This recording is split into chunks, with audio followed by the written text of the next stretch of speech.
Vamos a hablar acerca de lo que fue el debate, el trámite de las reformas a la Ley Orgánica de la Función Legislativa.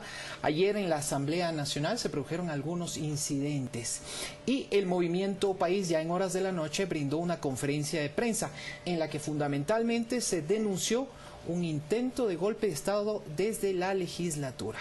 La asambleísta Sobeida Gudiño, representante del Movimiento País por la provincia de Zamora Chinchipe, ya se encuentra en nuestros estudios. Ella también es coordinadora del bloque del Movimiento País.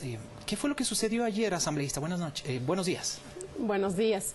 Creo que hay que explicarle al pueblo ecuatoriano lo que sucedió el día de ayer en la Asamblea Nacional. Intentábamos reformar la Ley Orgánica de la Función Legislativa, que es una norma que nos permite a nosotros poder operar dentro de la Asamblea Nacional como legisladores. Resulta que el día lunes habíamos trabajado hasta la 1 de la mañana con el ponente de la ley, que es Vicente Tallano, y hubo una reunión de bancadas que nos quedamos hasta la 1 de la mañana. Ahí se habían llegado a algunos acuerdos y en algunos artículos no teníamos acuerdos, y el día de ayer se pretendía votar lo que habíamos trabajado hasta la 1 de la mañana. Oh, sorpresa, que el día de ayer, cuando se pretende votar en el Pleno de la Asamblea la reforma, nos encontramos que nos habían cambiado los articulados. Y revisando los articulados en el momento que el presidente de la Asamblea hace una suspensión alrededor de 1 hora para revisar el nuevo documento, nos encontramos que pretendía la oposición, con este informe que nos estaban entregando para votarlo, efectivamente secuestrar el primer poder del Estado, como es la función legislativa. Y digo secuestrar por todas las reformas que están haciendo en este momento. Mire usted cómo se está hablando de los proyectos de ley urgente.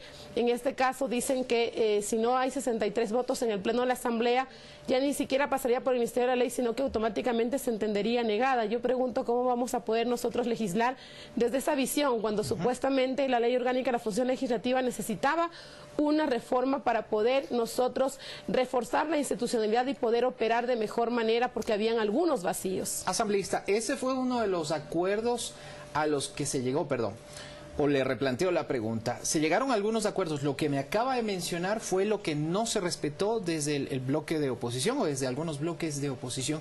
¿Qué más de lo que se había acordado se cambió de un momento para otro? Mire usted, aparte de eso, también cabe recalcar que la misma Ley Orgánica de la Función Legislativa, que está en vigencia en este momento, habla de que en 48 horas con anticipación nosotros deberíamos haber conocido el informe, y se nos pretendía hacer votar con 1 hora de anticipación. Es por eso que el bloque de País solicita al presidente de la Asamblea que se suspenda este debate, esta votación, y nosotros entremos a una revisión netamente de la ley para poder ver los cambios que habían hecho. Otra cosa que hay que denunciar es que la oposición viene diciendo que necesitamos una institución diferente dentro de la función legislativa, pero mi pregunta es, ¿cómo podemos operar si la pretensión de ellos es lo que no pudieron en las urnas hacerlo a través de esta reforma en la Ley Orgánica de la Función Legislativa? Mire usted, se pretende destituir a las máximas autoridades de la Asamblea Nacional con 63 votos, dejaríamos de tener presidente de la Asamblea. Con mayoría luego así es. Luego se podría tener al vicepresidente, si no le simpatiza el vicepresidente, nuevamente con 63 votos lo votaríamos abajo al vicepresidente, y así hasta cuando ellos lleguen a tener el control de la Asamblea Nacional. Lo mismo sucedería con las presidencias y vicepresidencias de las comisiones, donde automáticamente con 5 o 6 votos estaríamos destituyendo a los presidentes de las comisiones. Esto lo único que haría es ocasionar un caos dentro de la institución de la función legislativa. Se pretende también con esta reforma a la Ley Orgánica de Función Legislativa, de manera inconstitucional, hacer un enjuiciamiento político a los GATS, a los alcaldes, a los prefectos, a las juntas parroquiales, cuando claramente la Constitución establece en el 225 que no son sujetos de enjuiciamiento político. Otro tema, el caso de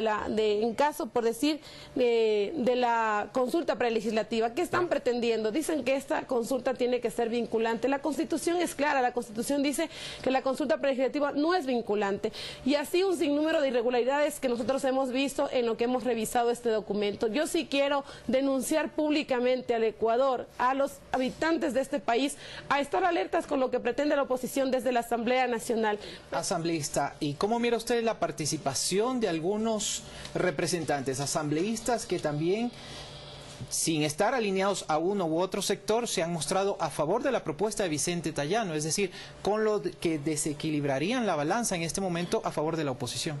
Sí, yo creo que también hay que hacer un llamado a quienes han venido siendo aliados del bloque de país dentro de la Asamblea Nacional, hacer un llamado de alerta para que puedan revisar el documento y ver cuál es la pretensión real de quienes son en este momento parte de la oposición al régimen que tenemos en este momento operando en el Ecuador. Asambleísta, brevemente, se me terminó el tiempo. ¿Cómo superar este escollo? ¿Qué va a pasar de aquí en adelante entonces? Nosotros estamos haciendo un llamado para podernos sentar a conversar y que se respeten los acuerdos a los que se llegaron.